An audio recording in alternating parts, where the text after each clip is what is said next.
Hajime!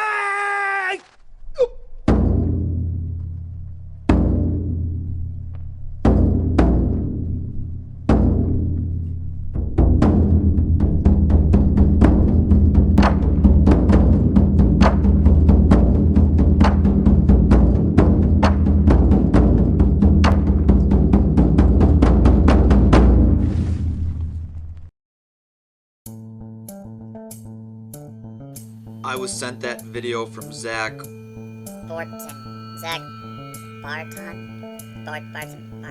It's funny because he farted. Or I just use the magic of video editing to make it seem like he farted because... I like to haze my viewers. Hazed! If you know anything about training, you need at least 3 weeks for your body to start adapting to the stimulus. And the stimulus is training. This week, my training looks... exactly like the last 2 weeks. I took that USTF CCCA class this summer, and so I changed my squats, I made my feet a lot narrower. I still go just as deep, but it doesn't hurt nearly as much. While I'm doing these squats, I'm adding an eccentric loading component just to switch it up and see what happens. I'll tell you, the first 2 weeks were super hard, and I had to drop the weights down, and then all of a sudden everything started firing faster, and I felt great. So I think I made the right choice with the eccentric loading. The Olympic lifts have been different too. Usually I clean or snatch and then I drop the weight and then I do it again, and that's how I was taught how to do it. And that's how a lot of people do it. But in that class this summer they were talking about clean it, drop the weight down to your waist, barely touch the ground, come back up, clean again. Let me tell you, it's hard. And for again 2 weeks it was terrible and not fun. But now it's starting to feel great again. It's just nice doing something different, and it's nice kind of being scared, not knowing if it's gonna work, and then it does work because you stuck it out. So I'm gonna keep doing that. It's fantastic. Also, I do a bunch of recovery days in there. And my recovery days used to just consist of, I would do weights on recovery days. And again, I took that class and I found out I was doing everything in the wrong order. My recovery days now are circuits. It's to get some lactate built up into my legs a little bit because it promotes recovery.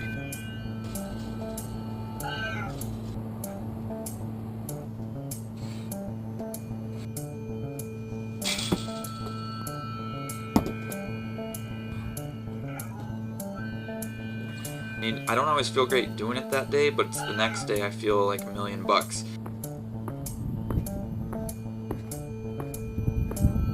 It's fun finally doing them right, and they're working the way they are supposed to be working.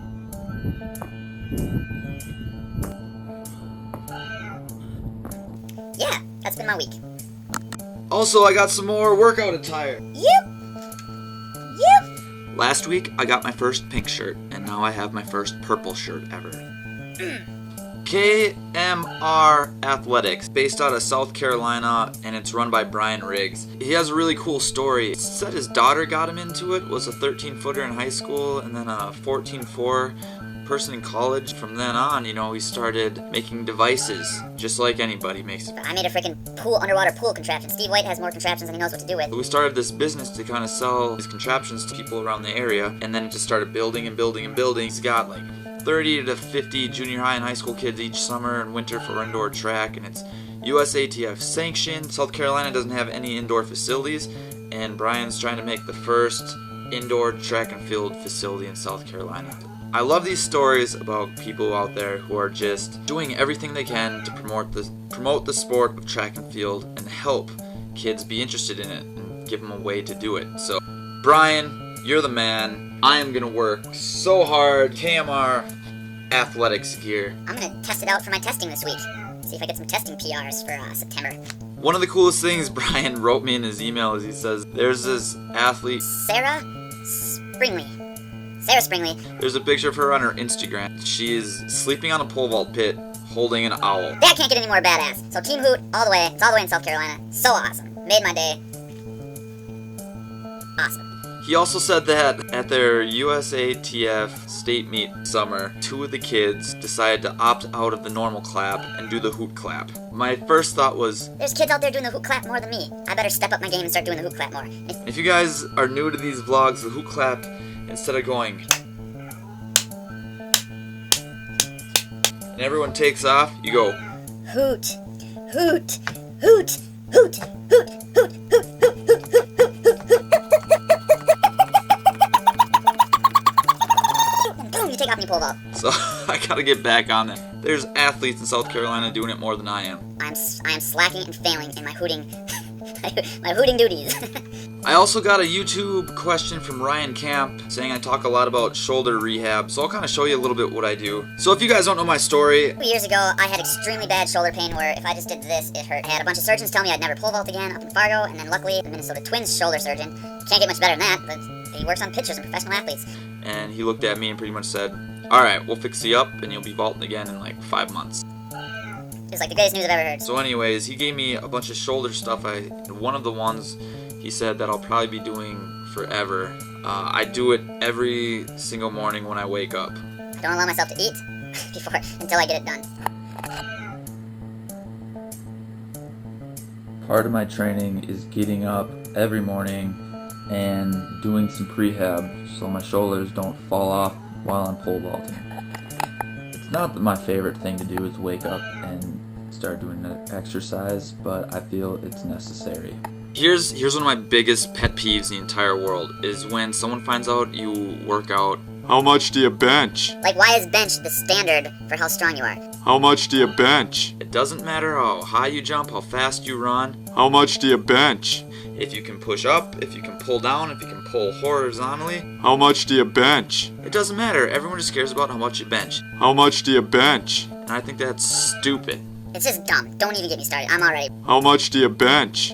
I hate how everyone thinks the bench is the standard for how strong you are. But anyways, back To not ranting. everyone does all these push movements. Is what happens is their shoulders start to turn in, and it's because they're always doing pushing movements and not enough pulling movements. So it's what you want is you want your shoulders to be back and down, so your shoulders are in the optimal position for movement. That's as simple as you can make it. You want your body to be in the optimal position for movement. And pole vault is a very forward moving dominant activity. I mean, you hit here, but then everything's here, and so everything kind of gets tight, and then you're starting to turn in, and that's kind of what happened to me. So every morning I do a lot of stuff where I'm pulling everything back and down, my arms are up, and I'm stretching everything out to try and create that mobility so my shoulders don't hurt, because that's the biggest factor I found in the last 5 years, that if my shoulders hurt, I can't pole vault. There's just no way. I can't even lift up my arm, let alone hang on something and try and swing. So that's kind of my guide, that if they hurt, I need to back off or do something different. And it works. Works for me. Works for what I need. This one seems to help my anterior pelvic tilt.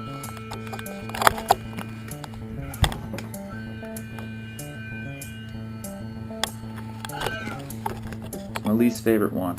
Also, I have a funny feeling that you're like, What the hell? Those are the weirdest pants ever. well, Carrie keeps stealing all my pants. Guys can't steal girls' pants and wear them. It doesn't work the same. And then a little bit more about motivation. I bought like 3 whiteboards and I hung them up in all the places I'm at all the time. I have like this office area in here, and then I have my room where I sleep. I have a whiteboard of my goals, little stuff that I always want to skip. Like, I have a big box on one of those whiteboards that says, Every day.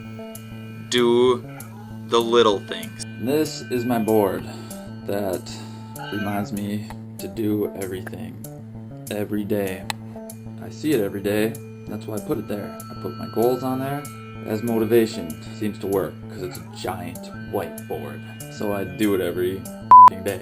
And the little things for me is that prehab stuff, because it's not fun to do. You just sit there and you bust it out. Or drink a gallon of water a day. Make sure you get enough sleep. All that little stuff adds up, like I said in that last vlog, so I give myself reminders, and I see it every day. And then at the top, I write my goals. I don't know if I want to share my goals with you, because they're pretty lofty, but that's a good thing. It keeps me going. But at the same time, you need to see it every day so it can remind you why you're doing what you're doing. Next week I'll be testing. And mountain biking. I love rest week because I get to do something a little bit different and kind of let my mind settle back to normal, and I'm excited to test to see where I'm at. Jack for it.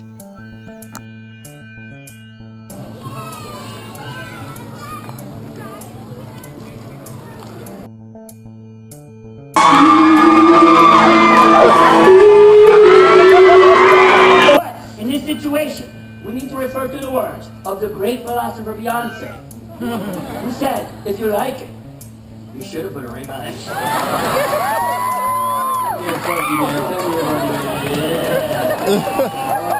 You are either gonna hate or love this show. So like always, please follow me on YouTube, Or you are following me on YouTube. Please subscribe to me on YouTube. because that helps me out. Like my video.